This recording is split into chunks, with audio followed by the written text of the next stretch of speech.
Hey everybody, it's time for another QueBIT coffee break.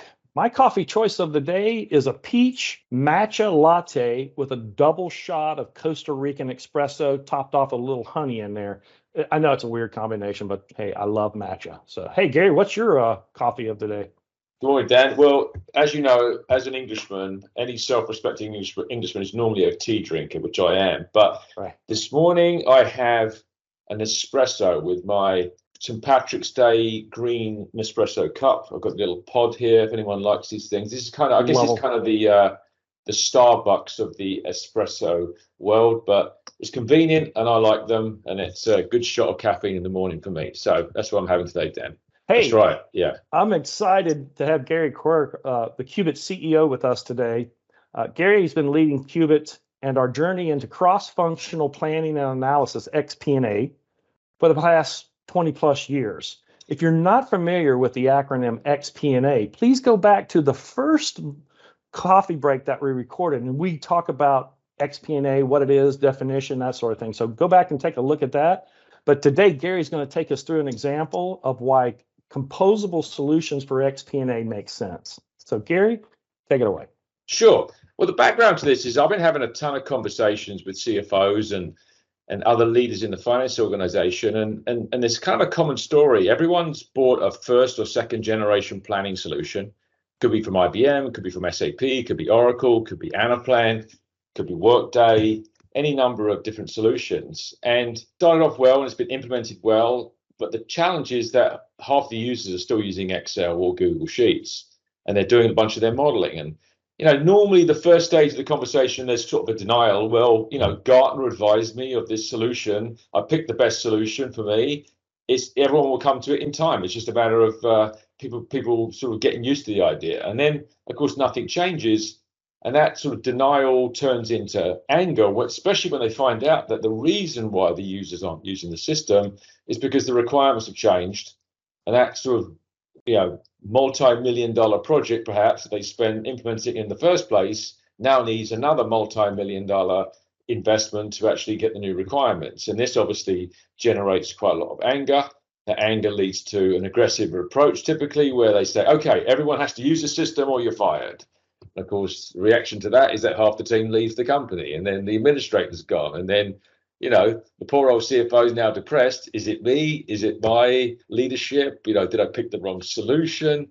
The reality is that if you picked one of the first or second generation solutions, the chances are it's not necessarily the solution that's the problem, right? It's the fact that the purpose of the solution is not necessarily going to solve every last problem. If the solution you have can scale to your scale of company, the scale of dimensions, the amount of data you have, the chances are it's probably you want to leave it in place. But think of it slightly differently. Think of it as more of a consolidated planning process. As long as it can handle your allocations, as long as it can handle your core aspects, your common core aspects of planning, it's probably fine.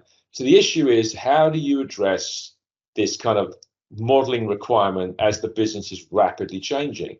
So what the next stage in this conversation usually is a bit of bargaining. It's like, can we have a little bit of a halfway house here? Perhaps a slightly lesser investment, and then basically we keep using Excel. And the problem is that's just continuation of the organized chaos. Nothing wrong in Excel, nothing wrong in Google Sheets, but from an enterprise planning perspective, it's just a lot of potential for problems, errors, fat fingering, lack of governance, all those kinds of things. So it's not really the long-term solution.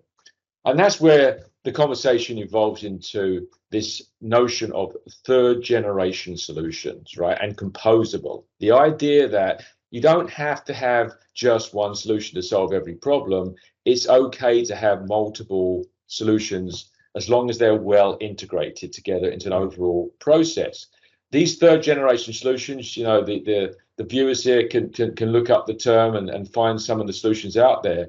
The key characteristics of the third generation is that they're much, much easier to use. The experience is a lot more like Excel, Google Sheets, but it has that corporate governance. It has that access to common dimensionality. It usually can scale much more fully. And it's the kind of perfect environment to get users to adopt something where they're going to model, but in context of an enterprise overall process. So, we're really starting to see a lot of benefits of this for organizations, and we're we're promoting it, as something to look at. So Composable for me is the way forward. Definitely recommend that to anyone who's watching today, and would love to talk to you about if it's a subject area that interests you. Wow, that was fantastic. What a stellar breakdown of this, how to adopt a composable xP&A solution. So what you're saying is that, hey, take advantage of the investment that you made in your first or second generation planning platforms, but surround it with newer technology that allows your end users to be more engaged, have more connection to the corporate planning environment. Exactly. You want to get more people involved in the overall process. The mistake that's often made is that the thought is, let's replace the current system with something else. It could be a case of throwing the baby out with the bathwater, right? The system itself may not necessarily be improvable by another solution from another vendor, but and if you imagine that investment could be significant. Another characteristic of these third generation solutions is they're usually a lot less expensive to implement, and the users themselves can take on a lot more of the work. So it's not such a great investment, but it achieves like the best composite of outcomes, hence the term composable solutions. It's particularly the case when you've got different use cases wanting to come together. It's kind of the new thing, and we're really excited about it for our customers. Yeah, so that's fantastic. Yeah, fantastic. Next time on the QueBIT Coffee Break, we're going to be talking about how to select the best platform for your organization. We'll have another special guest, so watch for that next segment soon. And by the way, if you find this topic interesting and you'd like to schedule a one-on-one 15-minute coffee break focused on your business and the challenges that you face, contact me, Dan Barrett at QueBIT.com, or through LinkedIn Messenger, and we'll send you a 15. You know what? Scratch that. We're going to send you a $20 Starbucks card. Thanks, Dan. You're spending my money here. I'm spending your. Add another $5. We can't do enough for the customers, so that's fine. So we're besides, coffee's more expensive these days, right? Everyone's that's what I'm thinking. The inflation. We should stay up with the times. So again, thank you for your time, Gary. Next time on the QueBIT Coffee Break. Thanks. Thank you.